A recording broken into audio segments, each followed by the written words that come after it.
Hello, good afternoon, and welcome to the next in our series of shared learning events for Alliance 16. Just before we go on to introduce our guest speaker today, I'm just going to hand over to Andy for some important messages. Thanks, Andy. Thanks, Mark, and good afternoon, everyone. Can you just get the next slide, please, Richard? Sorry. Yep. That's just going to come through in a second. No worries.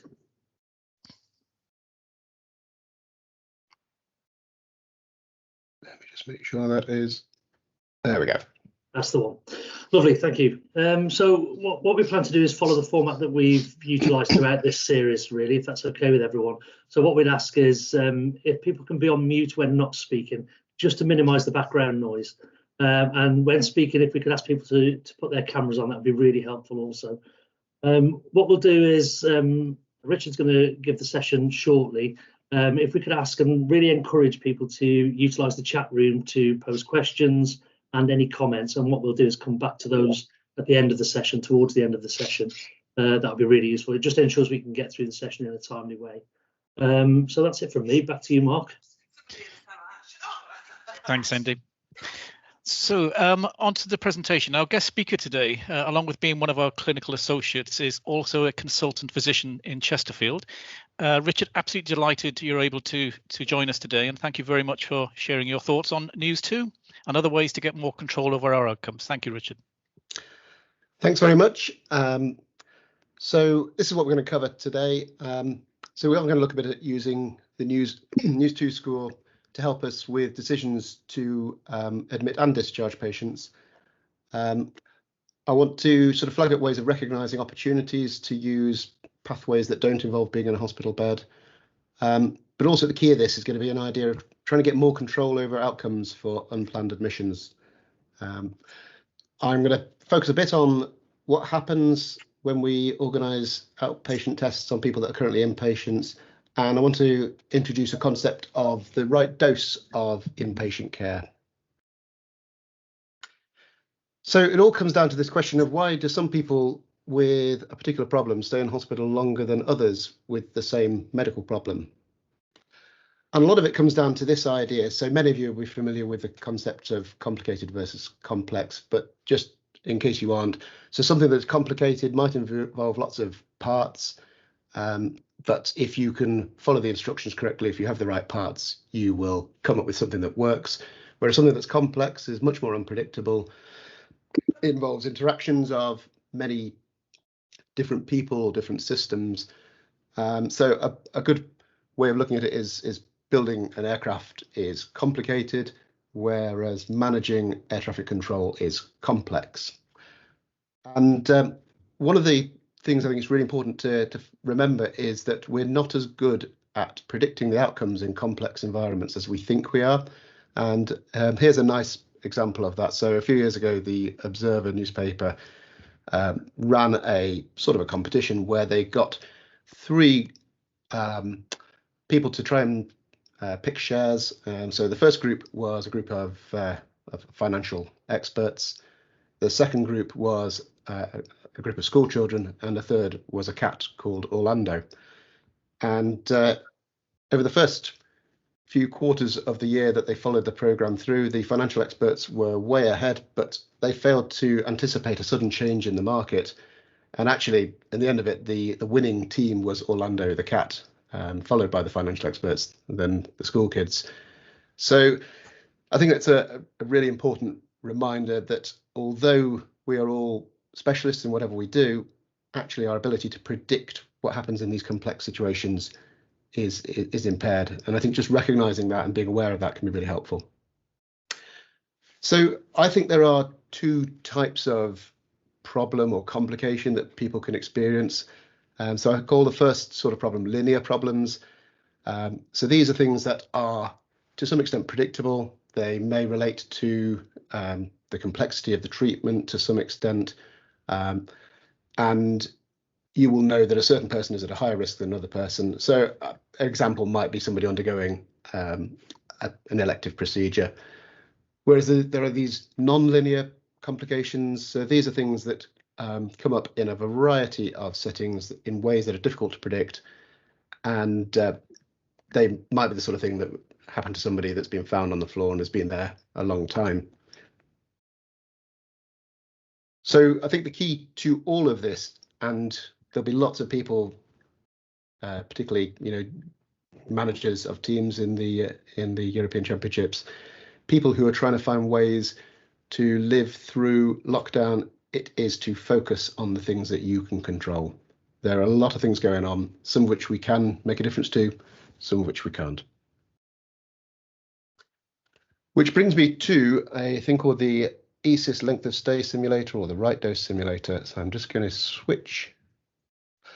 So this is something that I've got a huge amount of help from Chris Green from ESIS to put together. And the idea was to try to get across the kind of things that can happen to people that are on non-elective pathways. And what it does is it imagines a patient, imagines their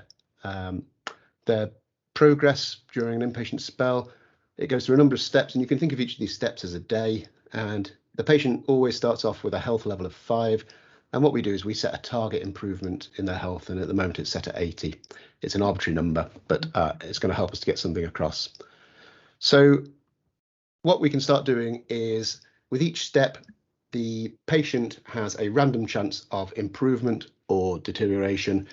And that chance is set at 80% chance of improvement and a 20% chance of deterioration. And if they deteriorate, they may deteriorate by a small amount. In fact, they may have no deterioration at all, or they may lose a large chunk or even all of their health. And what happens is, with each step, we move through the cycles and the health will either improve or reduce. If we reach the target, so if we reach the 80 line, then it'll stop. If we reach 0, that person's lost all of their health and the thing will stop. But also, if we reach 25 steps in the cycle, then it'll also stop and move on to the next patient. So we'll run this patient through. Gosh, they've become very close to losing all their health at that point. And on we go. So that person's reached 25 steps, hasn't reached their target goal. We'll just run a couple of little steps. In fact, what I'm going to do is move on to. So what we saw there is just gets across the idea, but we learn an awful lot more if we repeat the process many more times. So we've got a separate version set up, and what this does is it will run through 150 steps in the cycle. So we've got exactly the same target, and this is one I've prepared earlier. So you can see that on this case, there were 5 patients that reached their target of 80. There were 4 that didn't reach their target. I'm just running it again in the background, and you can see that there is 1 that finished without reaching their target, but without losing all their health. And what I want you to do is to kind of fix this sort of pattern in your mind, and we'll see another one come up. There we go. So each one is unique, but the rules are the same. There is an 80% chance of improvement, 20% chance of deterioration. So on this occasion, there were just 2 that made it to the top, 4 that lost all their health, and 1 that got to 25 steps without reaching either. So I said, focus on the things you can control. So one of the things we can control is how well somebody needs to be in order to leave hospital. If we focus on trying to get people back to, and one word that geriatricians try not to use is baseline, then it is what we're doing is potentially exposing people to risks that they may not otherwise have. So let's start this running. We set a lower target. So we're not aiming for the same amount of improvement before we discharge the person. And we're going to see if that makes a difference. Another way that this sort of comes into play is when we keep people in hospital for tests. We're worried that they might have a condition that might be important for them. So what happens if we keep people in hospital for longer for whatever reason? So there we go. And you can see it's a very different pattern. You can see that there are still some people that do reach 0. And so what we can't do is take away all the risk from people in these situations. But there's 2 things I want you to sort of focus on. One is that there is a much higher number of people that have reached the target that we want to get away. But also, if you look at the shape, the area that these patients cover, that's a much smaller area. There's a much greater level of consistency between the patients. And so what I'm saying is that when we set the right target for improvement, what we manage to do is to gain a greater degree of control over outcomes, and potentially we reduce the risk of harm from being in hospital for longer than is necessary. So we'll just back to the presentation. In fact, what I'm going to do is I would like, if we can, to involve you. I think you've already used Mentimeter on previous sessions, so I'm just going to put the code up on screen. So if you have your phone handy or if you have a computer handy, either enter the code by going to menti.com or you can use the QR code on your screen. We've just got a couple of very simple questions just to kind of get this moving along a little bit. I think that Nick is also going to put the link into the chat box. So there's lots of different ways to do it, but the more people that get involved, the better. Okay. All right. So it sounds like a stupid question, this, but go with it. So what I want you to do is to say, what do you want for your patient? Do you want the best possible outcomes? Do you want outcomes that are good enough? Do you not care at all? Do you want bad outcomes? So there's, I'm pretty sure there's nobody's going to want bad outcomes, although there's a really good book by a guy called John Ronson, The Psychopath Test, I'd recommend as reading. Okay. All right, I think we've got enough there. So yeah, everybody wants the best possible for our patients, and that's got to be a good thing, right? Well, yes, it is, but actually it does come with its problems. So that desire that we all have to give the very best that we can for our patients is like a tractor beam dragging us towards longer length of stay, because we look at how people are, we think, yes, you've improved, but gosh, wouldn't it be good if you were better than you are currently when you get out of hospital? So acknowledging that can help us to take steps to sort of address it. We know that we want to keep people, or we want to discharge people at their very best level, but I'm hoping that, having seen what can happen when we set a higher target for improvement, that actually that can be harmful in some situations. So it's important to flag up that inherent tendency for us to want to keep people perhaps longer than is right for them. And the next thing is, you know, how much control do you feel you've got over outcomes for your patients? Do you feel you've got enough control? Do you think you'd like more control? See that voting is closed there. Let me just see if I can reopen that.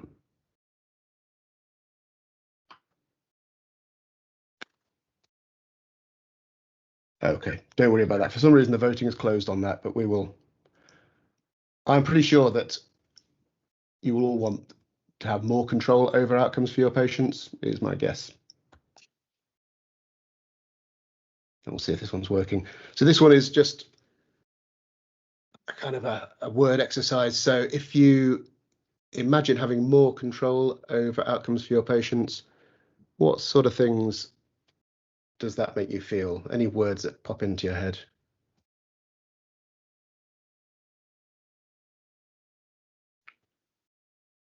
I'll just give it a little moment. If nothing appears, it may be that there's technical issues.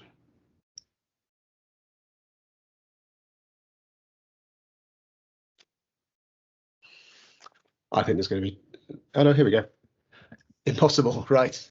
Aspirational, difficult, IPS. I'm not sure I understand that one. Impossible is, well, I'm hoping I'm going to show that it's not impossible.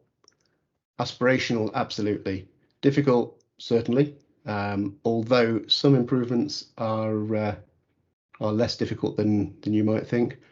I'll just see if anything else pops up. Okay. Well, that's useful to hear. Let's move back into the presentation. Okay, so I've shown you some simulations, and you may be sitting thinking, that's great, but you know, we deal with real patients, we don't deal with computer simulations. So when I was starting to think about issues around people that are in hospital too long, I thought, well, it's going to be useful to look at some actual patient notes, do some timelines.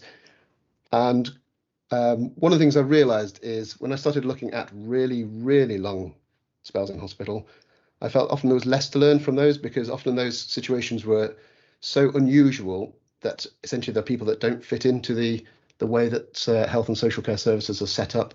But when I started looking at medium sort of length of stay, so 2 to 4 weeks, in fact, the very first person I looked at is the case I'm going to present now. So this is the discharge letter, word for word. So this lady came in with nausea and vomiting. She was treated for gastroenteritis. She was found to have Campylobacter. She also had pneumonia, it says. She mentioned that she'd been getting dizzy and her isosorbide mononitrate was stopped. Symptoms of overactive bladder with nighttime waking prompted initiation of some new treatment. And then there were some concerns regarding coping at home. Social services recommended respite. So that sounds fairly straightforward. This is when they were admitted, and that's when they were discharged. So that's 54 days for that story. It doesn't make sense that story should be a 54-day spell in hospital. So I went through and looked at the case day by day, and so this person was admitted with confusion. They'd been treated for a urine infection in the community. Down the side, you'll see the early warning scores are there. I would flag up anything that's really sort of important. So on the 29th of June, so 4 days after they were admitted, they were independent with transfers, mobile with a Zimmer frame, independent on off the toilet. There was a discussion about discharge and said they didn't want carers. They had a wheeled Zimmer frame, they had a trolley at home, no further input needed. Await discharge. So far, so good. But then later that same day, following further discussion with the patient and the son, she accepts a package of care and hub referral sent. And as you could see, every day after that, await package of care, await package of care, await package of care, await package of care, night intervention chart, alarm bells are starting to ring now. And then on the 7th of July, so they've been in hospital quite some time, suddenly there it happens. The early warning scores jumped up to 8. They're short of breath, they're wheezy, they're requiring oxygen, they're given a fluid challenge, they're treated for sepsis. A week passes, still on oxygen, confused and needing support at night. There's a need for night intervention charts. People start talking about respite if they have night needs. And then it's noted that it's been a long admission, they're now off oxygen. Conversation with a family who think the memory's worse. They agree, respite is what's needed. And then another week passes and they're still confused. Somebody says, have you found a place for respite, to the family, who said, I thought you were looking for the place. So we've lost a week there. They're now really agitated, up 10 to 15 times a night. Also going to the toilet an awful lot at night. A care home's been found, but they said, no, we can't cope with this level of need. I think this is really telling. So this is the actual wording in the notes. Summary as before, continue discharge planning. The team have almost given up at this point. They're just recording things to indicate that things are ticking along. Then eventually, after 54 days in hospital, discharged to respite. And you can plot this course very much like one of the lines from the simulator. So there was a problem at the beginning, definitely. I don't think they could be treated at home. But very rapidly they improved. There was a point when discharge was almost there. It was just contemplated, and then, oh no, we better organise a care package. And then there was that deterioration, and they never really recovered. And in fact, so that was 2019. I did check that person never got out of a care home. So they had 54 days in hospital, most of which was not to their advantage. Most of which was stuff that was within the realm of healthcare, because the natural thing for all of us to think is, well, these delays, they're all about social care, but actually a lot of it was owned by healthcare, and she never recovered. So I want to get across this idea of thinking of time spent in hospital like it's a drug treatment, and therefore what's the right dose of this treatment. So if you think about it like that, every treatment, every drug has got benefits and it's got risks, and the length of stay is the dose of the treatment. Some people, particularly frail older people, do have a higher risk of side effects of this treatment. And so the bigger the dose, the bigger the risk of side effects. So imagine that the blue line is represents a kind of response to treatment, and usually what you see with most drugs, and I think the same is true of inpatient care, is that as the dose increases, you get increasing benefit, but there comes a point where you start to lose that benefit. It may actually get to a point where you don't get any additional benefit, but all that time there's still risk. The risk of harm doesn't change, it doesn't reduce, and there comes a threshold where your risk of complications is greater than your chance of benefit, and that's this kind of red zone where people are really most at risk. They've got nothing extra to gain from being in hospital, but they're still continuing the risk every day. So how do you address this? How can you try to have an objective way of looking at the risk of people being in hospital? So this is one suggestion I've got. So it's the NEWS2 decision support tool. You can find it on the NHS Futures website. So I helped to develop it. And it goes through a series of questions and the supporting information to go with it. And it starts out with what is the early warning score, because people with a high early warning score are highly likely to need to be in hospital. So we give examples. The sort of things that might apply would be people with, well, actually things that might not need inpatient treatment could be things like delirium. If it's mild enough, actually is likely to resolve more quickly out of hospital. Thinking about, are we treating just the temperature alone, that sort of thing. The second step is all about oxygen, but actually what we have found is during COVID, it can be possible to wean people off oxygen outside of hospital. So we were able to run a COVID virtual ward for people who were improving but still requiring oxygen. That was really successful and has really changed the way we think about things. And there are some situations such as pulmonary embolus, where some scoring systems suggest a stable oxygen level of 90% or higher without oxygen may be sufficient. So even people requiring oxygen, just thinking about what can we do differently. The underlying pathology bit, so this isn't absolute, but the sort of things we think about, so vascular deterioration, so bleeding, infarction, severe ischemia, that sort of thing, but also severe metabolic problems or things that are changing for the worse rapidly. And then I think a really, really helpful question to ask is, would we admit this person if we were seeing them in a non-acute setting? So if I saw this person in a GP surgery or a clinic, would I admit them today? And if the answer to that is no, well, we shouldn't be keeping those people in hospital for that reason. Which then leads to questions about, well, could we manage it in an ambulatory way? It may be that theoretically, yes, but not with the current setup. So always think about where are the gaps in service. And perhaps something that's really important to bear in mind is, does the person, if they've got capacity to make that decision, do they actually consent to us keeping them in hospital? So what do we need to do? Can we do it? If we can't do it today, can we do it tomorrow? So it's a very simple process. And what you find is that very quickly, you actually start to modify your approach and build this into the way that you think. So I'd certainly recommend looking it up on the NHS Futures website, or if you just search for NEWS2 decision support tool.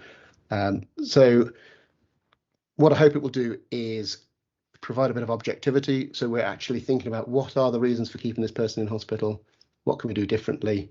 And also, I think it will reduce variation. So if everybody follows this sort of approach, you're not going to have the situation where one team would keep a particular person in where another wouldn't.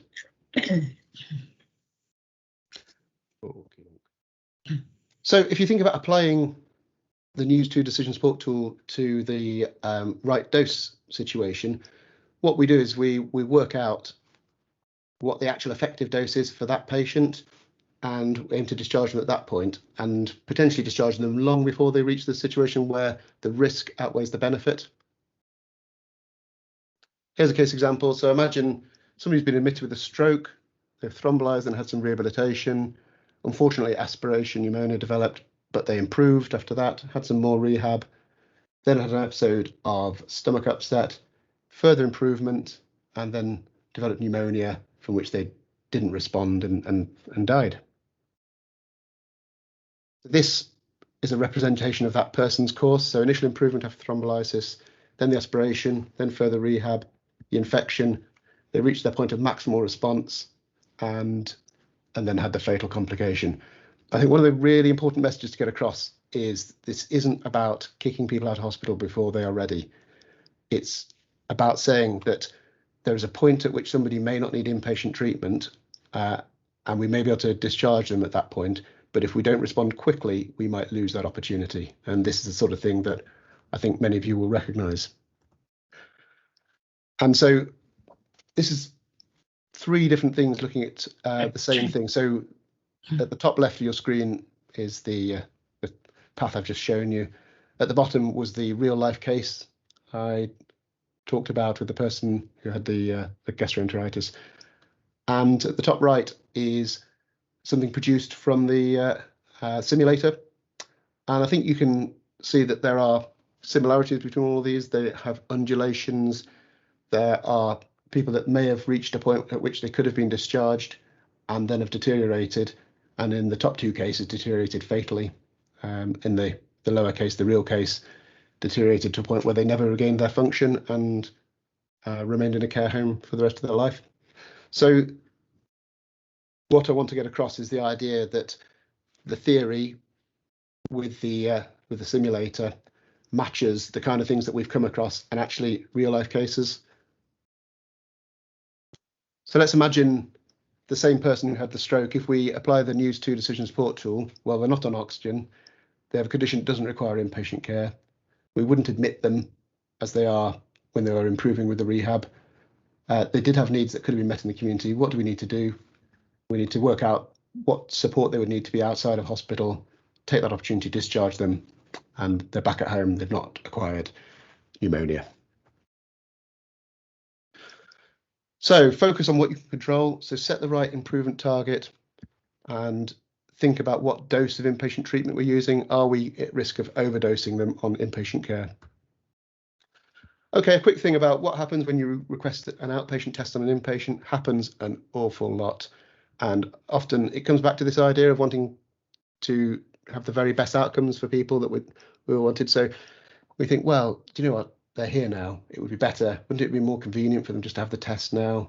You know, why should we discharge them and make them come back? So think about it this way. So most scanners in hospitals run at full capacity basically all the time. And they have a mixture of routine stuff. There'll be some urgent outpatient stuff and there'll be some inpatient things. And often these inpatient scans are booked on the day of the test. So if you're lucky and you request an outpatient test on an inpatient, you might end up finding one of those inpatient slots. But in doing so, there actually might be something more serious that you're stopping. It could prevent a really, really important test that was very time sensitive from being done that day. The other thing that might happen is somebody that's already booked in for a pre-booked appointment, they might lose their slot, get kicked off, move to another day. So there's a consequence for them. But actually what frequently happens is all scans go through a vetting process. And if the scan doesn't seem to be essential, they'll frequently just be given a low level of importance. And so you find that your scan, which you thought would normally happen the same day or maybe the next day, doesn't happen for several days. And that's just because of the vetting. So they get it done, but actually it's done quite late. And then you've got the question of when do you discharge them? So you do the scan shows cancer. What are you going to do? Okay, let's get specialists to see them. Specialist comes along, they say, yep, we're going to discuss them at the MDT. The MDT comes up with a decision which could be for some treatment or it may not be. And it's really difficult once you've started this process to suddenly say, right, we're going to stop this. We're going to now go send you home. It was important to do all these things up to this point, but suddenly it isn't. So think about what is the actual rate limiting step? Well, it's those decisions about the treatment, really. So you could move all of the things that happen on inpatient to just before the MDT, and it makes absolutely no difference to that person getting their treatment in a timely fashion. In fact, sometimes when we keep people in hospital, they may not be under the right specialist, so it can actually create difficulties in understanding who's responsible for the actions, who owns the decisions, that sort of thing. So by keeping the person in, we may not actually be helping them to get their treatment or treatment decision sooner. So Another thing we can control is don't request outpatient tests on inpatients.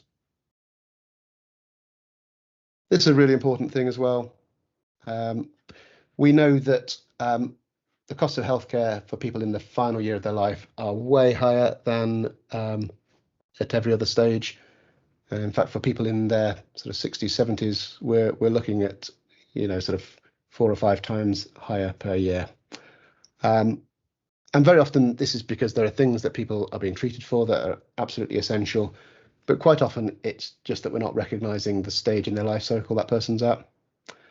So one thing I'd direct you towards, this is really useful, the gold standard framework prognostic indicator guidance. Have a look at it, and it's got some really useful questions that can help you to think about whether somebody might be dying. The first one being the surprise question: would you be surprised if they were to die in the next months, weeks or days? And moves through a few other things. There's also things specific to certain conditions. So it's well worth looking at, and it can really help with your decision making. I think one thing I think is a useful question to keep in your head when somebody's on their 3rd course of antibiotics and not really getting better is, are antibiotics really going to treat the underlying condition here? Are we trying to stop death with antibiotics? And the follow on from that then is, well, actually, if we're not addressing the right thing, what are we missing? What chances to try and help this person have a more comfortable remaining time are we potentially missing out on? So just keep that thought in your mind. What are we actually treating here? Is this really a reversible condition, or is this somebody approaching the end of life in a way that mimics an infection? So the 4th way that we can get more control is to identify people that are near the end of life and help them to address that. I'm going to introduce you to something that is brand new. It should be getting launched in the very near future. In fact, we've got a number of trusts looking at it already. It's called Criteria to Admit, and you can see from the design that it looks very similar to the NEWS2 decision support tool, and that's deliberate because it lives in the same space as that. It's all about thinking about the reasons to be in hospital. There are 2 true reasons, maybe 1 additional one to be in hospital. So the first reason to be in hospital is that you're very, very sick and your risk of deterioration is such that you need to be there. The second reason is that you require a treatment that can only be delivered in hospital and you need it now.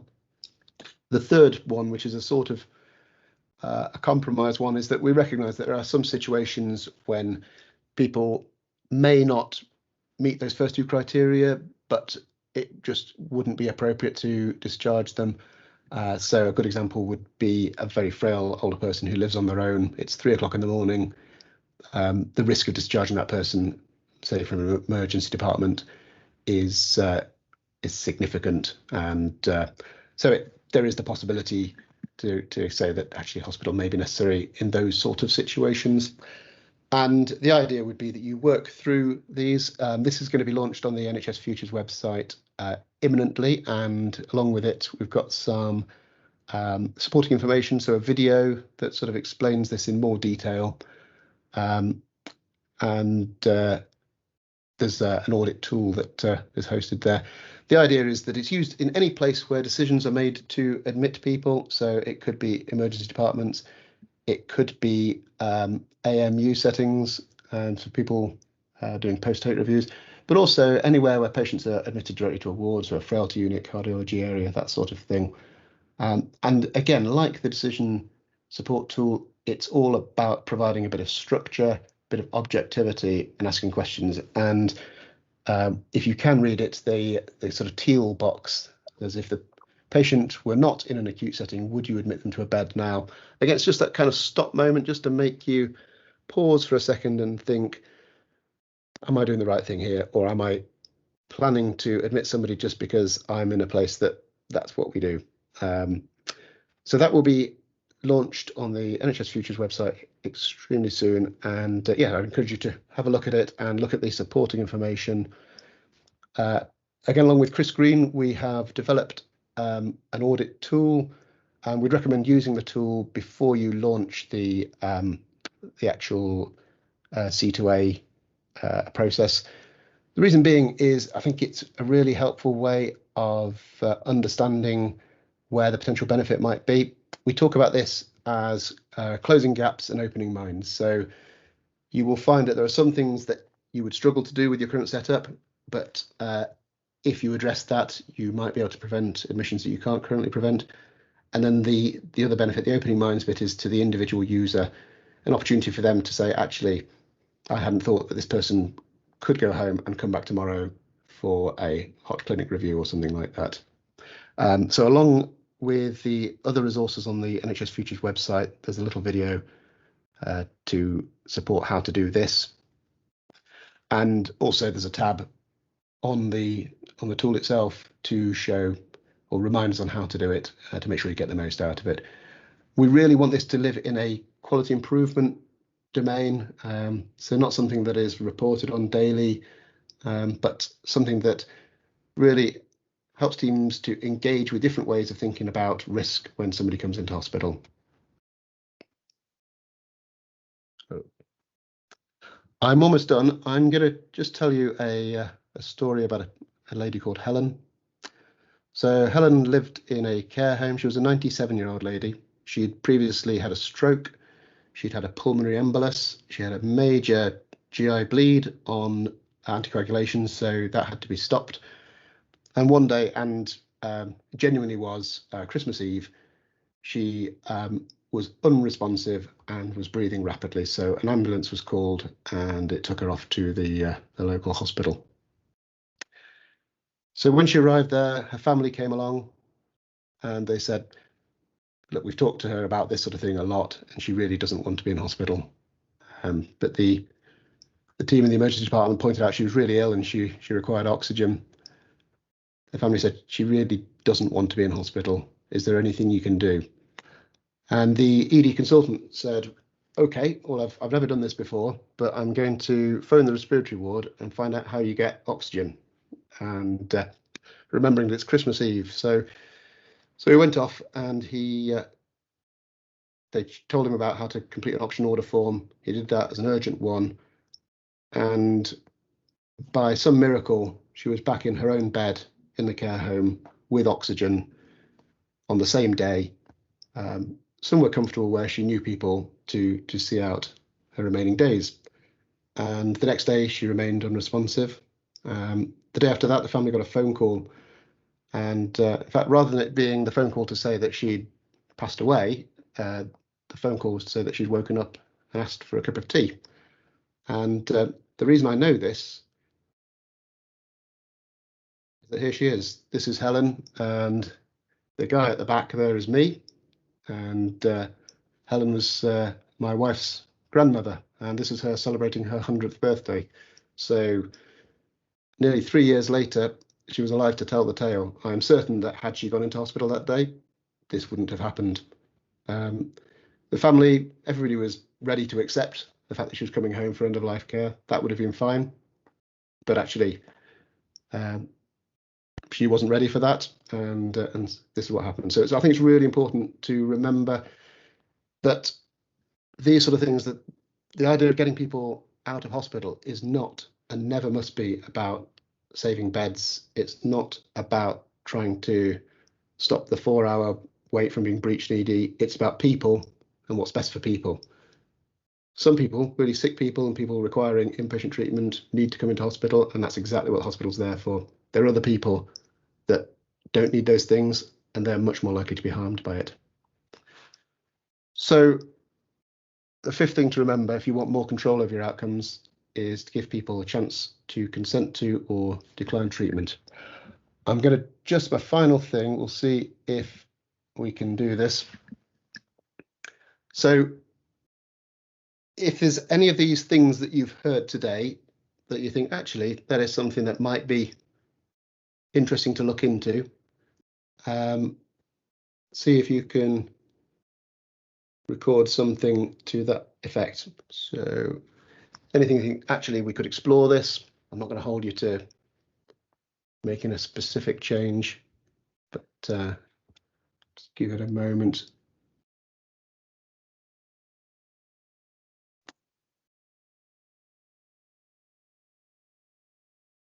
Check if anything comes up in the next few seconds. In fact, if I put the QR code on screen there, just in case you haven't got it. Just check it's working okay.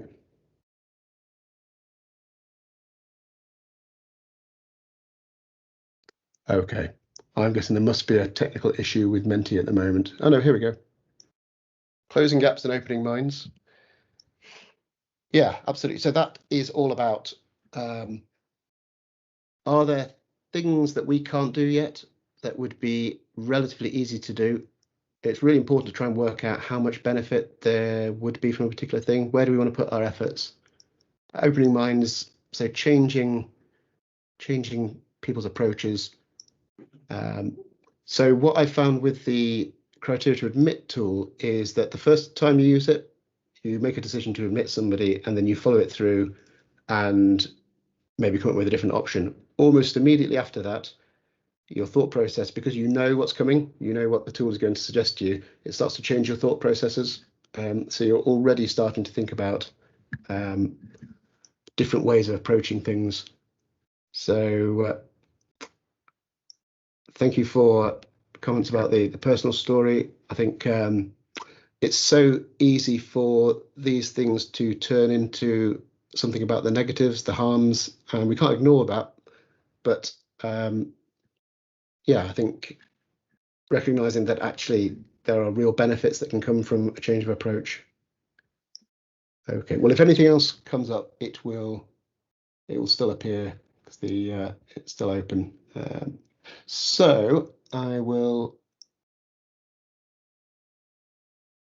just go to my final slide. So remember that unplanned care is complex. We think we are better than we are, and that all of us, that is, at spotting which people will deteriorate and which ones won't. But I hope I've shown using the simulator, which is purely a mathematical model, that the higher the target of improvement that we set, the higher the risk of also having complications of that. Now, sometimes that risk is necessary because the level of illness is sufficiently high, but we just need to think about what are we doing. And that's why words like baseline are harmful, because they drag us towards that longer length of stay, which is harmful to the person. So think about time in hospital as a dose, because that makes it easier for us to consider the amount of time people spend there and that benefit harm issue. Do what you can to get out of the habit of doing inpatient tests on outpatients, because it's bad for everybody. And in these situations, there are two people that are potentially harmed. So there's the person who's kept in hospital longer, but then there's the person who doesn't have access to the test or treatment that they would have had otherwise. And listen to our patients. If they say this isn't what I want, then think about what we can do. If you focus on what you can control, then you will get more control over outcomes. And given that we've all said that we want better outcomes, it's going to lead us to that. Thanks very much. I'm going to hand back over to Andy for a discussion. Richard, thanks so much for that excellent presentation. Lots of information there, lots of food for thought, and presentation of lots of resources, really, which we'll obviously make available to the Alliance 16 community moving forwards. What we're going to do shortly is open this up to a Q&A session, as we have in previous sessions, really. So what we'll do there is kind of take a team's hands-up approach, and we'll take people in order. Before we do that, I know there's been some comments in the chat room. If I just go over to Callum briefly, and Callum can present any detail that's been brought up in the chat room. Callum. Thank you.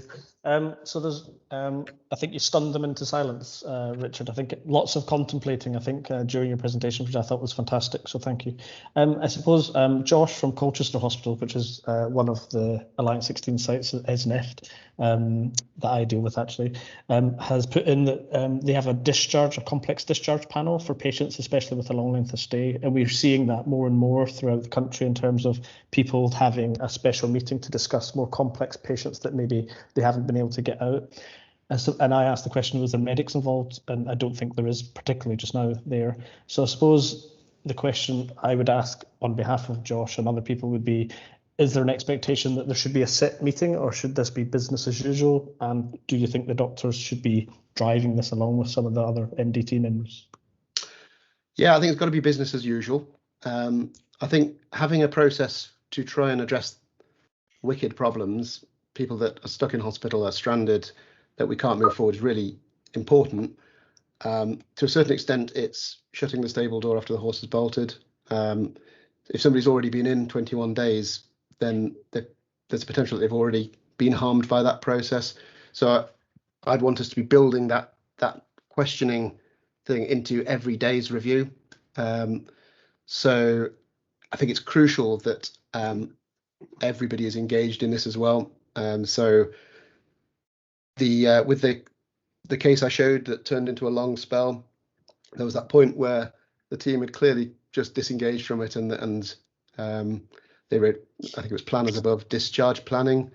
You often see things in notes like social sort, and what that means is, I know there's something that needs to be done. I can't say what that is. I can't articulate exactly what it is, but actually what you need is everybody in the team to be on the same page in terms of understanding, almost at a forensic level of detail, what are the steps, what are the 4 things that are needed to allow this person to be able to leave hospital safely, and what's the correct order for them to be done in. So yeah, got to have engagement from medical, nursing, therapy. Ideally, if you can have adult care involved in that process as well.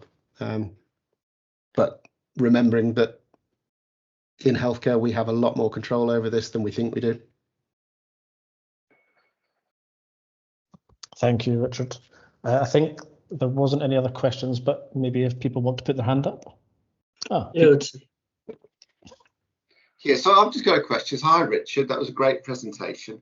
I love your phrase, closing gaps and opening minds. What advice have you got about sort of opening people's minds that, you know, hospitals aren't the best place for everyone all the time? How would you get that mindset? What do you think about that?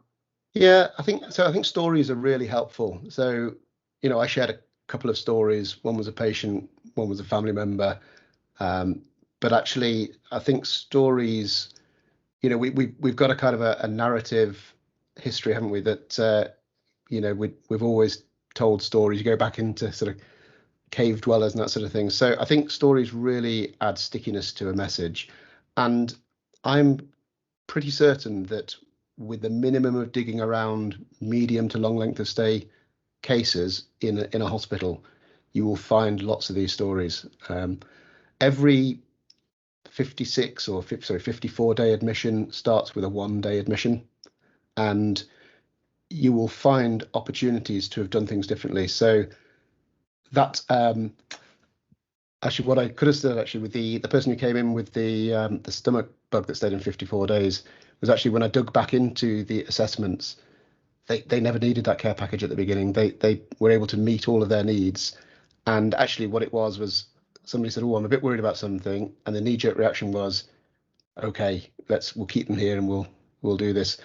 And actually, you know, just flagging that up tells me that we've got where I work, we've clearly got a tendency to think that the only way to deal with a problem is to keep somebody in hospital. So if you wanted to kind of explore this, I'd say just find some case notes, people that have been in 30, 40 days, and you will find very quickly examples of that sort of thing where it came from a good place. You know, people were thinking, I want to help, but the response is the wrong one. And then those can become stories that then, you can tell within your own organisations to sort of get that message across. Because the other thing that people worry about, and I've sort of looked at comments and meetings and things, that these things, they worry it's all going to be more work. We're overstretched. We've got more than we can possibly do, and so if you're asking us to do something else, it's going to be more difficult. But actually, what this does is it stops people getting worse. It reduces the number of people in hospital. It reduces the work you have to do. There's a little bit of investment at the beginning, but it will reduce the work. And cases like that person who was medically stable and then just deteriorated, I think just get across the message so much better than a spreadsheet, for instance. Yeah. Can I ask one more question? So the criteria to admit tool is a brilliant tool because it's been developed by yourself as a clinician and other clinicians. So your experience of using that, what was that? So I mean, I think we'd probably share that with the A16 wider group. What's your experience of it? So the first thing to say is, so I did an audit using the audit tool in our trust, and I looked at people who were current inpatients that had moved past an admissions unit, and I looked at 6 people on each of 8 wards, so 48 people in total. Of those, 15 I felt, had we applied the tool at the point of admission, wouldn't have needed to come into hospital. So that's a reasonable number. But those 15 accounted for 100 out of 351 bed days. So a huge chunk of time for people that probably would have had their needs addressed at least as well, or probably better, by not being in hospital. But in terms of using it myself, so one of our goals was it should add 0 seconds to the amount of time it takes you to assess somebody. The absolute last thing we want is, particularly, emergency departments are under so much pressure at the moment that we don't want something that's going to add even 1 minute to the amount of time it takes to assess somebody. So I reckon for the first time you use it, it probably takes about 15 seconds to run through the process.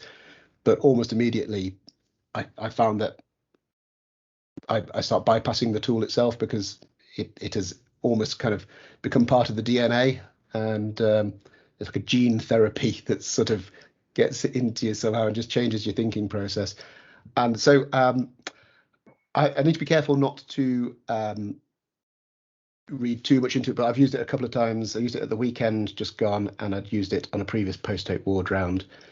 And so bear in mind that it very much depends on the people I was seeing. I was thinking about discharging something in the order of 65% of the people that I saw when I used the tool. Not all of those discharges would become possible, but I think typical for a ward round would be more like 40%. So I think I'd need to be mindful of, if I'd seen a different group of patients, maybe the results would have been different, but it certainly opens up opportunities. And actually, by looking at the early warning score, by having that as part of the very first step, the other thing that it does is it forces you to recognise what the early warning score is. And so if that score is high, it's just an opportunity to say, wait a minute, have we taken this patient, their illness seriously enough? Are we sending them to the right place? Do they need to go to a critical care area? That sort of thing. So yeah, I found it's easy to use and does seem to change the way I think. Brilliant. Thanks, Richard. Thank you, Richard.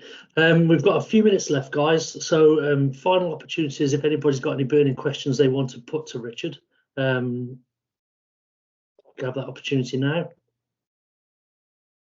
If there's no more questions, then we'll take it back to you, Mark. Thanks, Andy.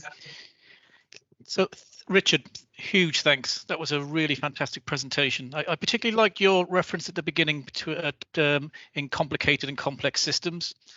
I think that's really, at the heart of what we try to do in eSyst, is to work on that principle. Our next shared learning event will be on the 7th of July, and we'll be hearing from Dr. John Dean, who is the Director of Quality and Patient Safety at the Royal College of Physicians, and John's going to be talking to us about modern board rounds. So another fantastic session. What we would ask at this stage, if you could let as many people know as possible that these shared learning events are occurring, because we'd like to get a widespread of some of this across the NHS in England. So on behalf of myself, Andy, and all of the team, we'd like to thank you for spending time with us today, and we look forward to seeing you again very, very soon.